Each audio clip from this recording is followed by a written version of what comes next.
जय गुरु जी। शुक्राना गुरु जी। सारी संगत को जय गुरु जी। ओम नमः शिवाय।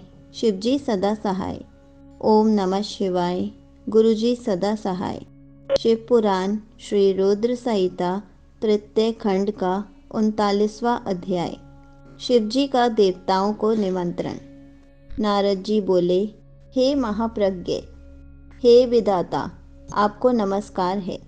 आपने अपने श्री मुख से मुझे अमृत के समान दिव्य और अलौकिक कथा को सुनाया है। अब मैं भगवान चंद्रमौली के मंगलमय वैवाहिक जीवन का सार सुनना चाहता हूँ, जो कि समस्त पापों का नाश करने वाला है। भगवान, कृपा कर मुझे यह बताइए कि जब शैलराज हिमालय द्वारा भेजी गई लग्न पत्रिका महादेव जी को प्राप्त हो गई तो महादेव जी ने क्या किया।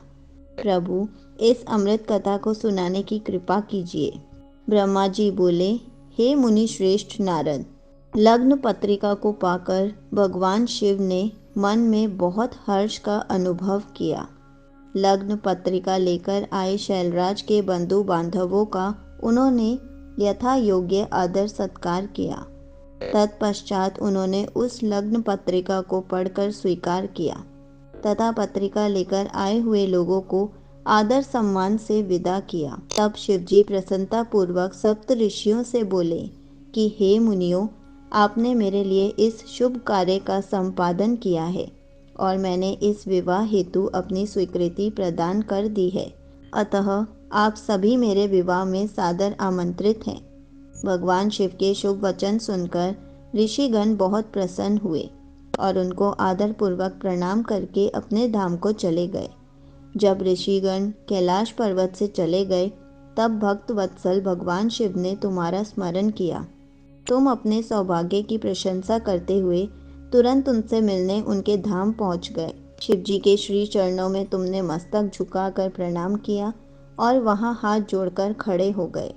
भगवान शिव बोले, हे नारद, तुम्हारे दिए गए उपदेश से प्रभावित होकर ही देवी पार्वती ने घोर तपस्या की और उससे प्रसन्न होकर मैंने उन्हें अपनी पत्नी बनाने का वरदान दे दिया है।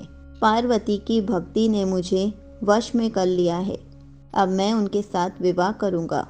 सप्त ऋषियों ने शैलराज हिमालय को संतुष्ट कर इस विवाह की स्वीकृति प्राप्त कर ली है और हिमालय की ओर से लग्न पत्रिका भी आ चुकी है।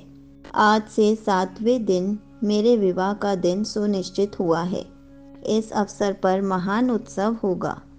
अतः तुम श्रीहरि, ब्रह्मा, सब देवताओं, मुनियों और सिद्धों को मेरी ओर से निमंत्रण भेजो और उनसे कहो कि वे लोग उत्साह और प्रसन्नता पूर्वक सज धज कर अपने अपने परिवार के साथ सादर मेरे विवाह में पधारे। नारद, भगवान शिव की आज्ञा पाकर आपने हर जगह जाकर आदर पूर्वक सबको इस विवाह में पधारने का निमंत्रण दे दिया। तत्पश्चात भगवान शिव के पास आकर उन्हें सारी जानकारी दे दी। तब भगवान शिव भी आदर पूर्वक सब देवताओं के पधारने की प्रतीक्षा करने लगे।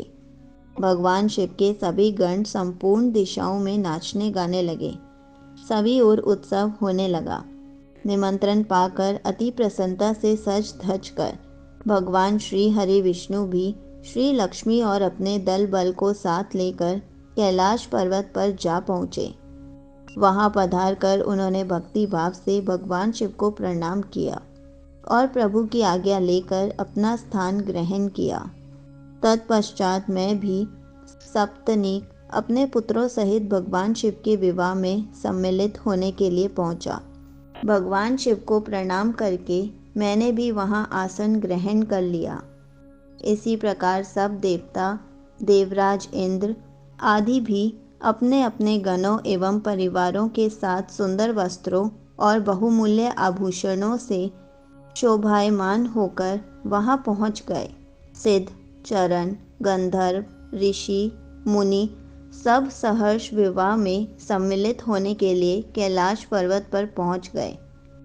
अप्सराएं नृत्य करने लगी और देव नारियां गीत गाने लगी। त्रिलोकीनाथ भगवान शिव ने स्वयं आगे बढ़कर सभी अतिथियों का सहर्ष आदर सत्कार किया। उस समय कैलाश पर्वत पर बहुत अनोखा और महान उत्सव होने लगा। सभी देवगण हर कार्य को कुशलता के साथ संपन्न कर रहे थे, मानो उनका अपना ही कार्य हो। प्रसन्नतापूर्वक सातों मातृकाएं शिवजी को आभूषण पहनाने लगी। लोकोचार रीतियां करके भगवान शिव की आज्ञा से श्री विष्णु आदि सभी देवता वर यात्रा अर्थात बारात ले जाने की तैयारी करने लगे। सातों माताओं ने भगवान शिव का श्रृंगार किया। उनके मस्तक पर तीसरा नेत्र मुकुट बन गया। चंद्रकला का तिलक लगाया गया। उनके गले में पड़े दोनों सांपों को उन्होंने और ऊंचा कर लिया और वे इस प्रकार प्रतीत होने लगे मानो सुंदर कुंडल हो। इसी प्रकार सभी अंगों पर सांप लिपट गए, जो आभूषण की सी शोभा देने लगे। सारे अंगों पर चिता की भस्म रमा दी गई। वह चंदन के समान चमक उठी। वस्त्र के स्थान पर सिंह तथा हाथी की खाल को उन्होंने ओढ़ लिया। इस प्रकार श्रृंगार से सुशोभित होकर भगवान शिव दूल्हा बनकर तैयार हो गए। उनके मुख मंडल पर जो आभा सुशोभित हो रही थी, उनका वर्णन करना कठिन है। वे साक्षात ईश्वर हैं।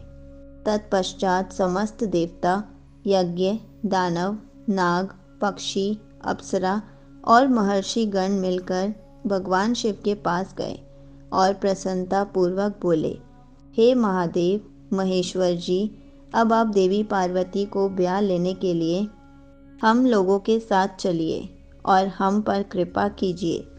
तत्पश्चात श्री सागर के स्वामी श्री हरि विष्णु भगवान शिव को आदर पूर्वक नमस्कार कर बोले, हे देवाधिदेव महादेव, भक्त वत्सल, आप सदैव ही अपने भक्तों के कार्यों को सिद्ध करते हैं। हे प्रभु, आप गिरिजानंदिनी देवी पार्वती के साथ वेदोक्त रीति से विवाह करिए। आपके द्वारा उपयोग में लाई जाने वाली विवाह रीति ही जगत में विवाह रीति के रूप में विख्यात होगी। भगवान, आप कुल धर्म के अनुसार मंडप की स्थापना करके इस लोक में अपने यश का विस्तार कीजिए। भगवान विष्णु के ऐसा कहने पर महादेव जी ने विधि पूर्वक सब कार्य करने के लिए मुझ ब्रह्मा से कहा। तब मैंने श्रेष्ठ मुनियों कश्यप, अत्रि, वशिष्ठ, गौतम, भागुरी गुरु, कणव, बृहस्पति, शक्ति, यमदग्नि, पराशर, मार्कंडेय, अगस्त्य, च्यवन, गर्ग, शीलापाक, अरुणपाल, अकृतश्रम, शीलाद, ददीची, उपमन्यु, भारद्वाज, अकृतव्रण, पिप्लाद, कुशिक, कौत्स तथा शिष्यों सहित व्यास आदि उपस्थित ऋषियों को बुलाकर भगवान शिव की प्रेरणा से विधि पूर्वक आभ्युदयिक कर्म कराए। सबने मिलकर भगवान शंकर की रक्षा विधान करके ऋग्वेद, यजुर्वेद द्वारा स्वस्ति वाचन किया। फिर सभी ऋषियों ने सहर्ष मंगल कार्य संपन्न कराए। तत्पश्चात ग्रहों एवं विघ्नों की शांति हेतु पूजन कराया। इन सब वैदिक और अलौकिक कर्मों को विधि पूर्वक संपन्न हुआ देखकर भगवान शिव बहुत प्रसन्न हुए। भगवान शिव हर्ष पूर्वक देवताओं और ब्राह्मणों को साथ लेकर अपने निवास स्थान कैलाश पर्वत से बाहर आए। उस समय शिवजी ने सब देवताओं और ब्राह्मणों को आदर पूर्वक हाथ जोड़कर नमस्कार किया। चारों ओर गाजे बाजे बजने लगे। सभी मंत्र मुग्ध होकर नृत्य करने लगे। वहाँ बहुत बड़ा उत्सव होने लगा। संगत जी, यहीं पर शिव पुराण श्री रुद्र संहिता तृतीय खंड का 39वां अध्याय समाप्त होता है। जय गुरु जी। शुक्राना गुरु जी।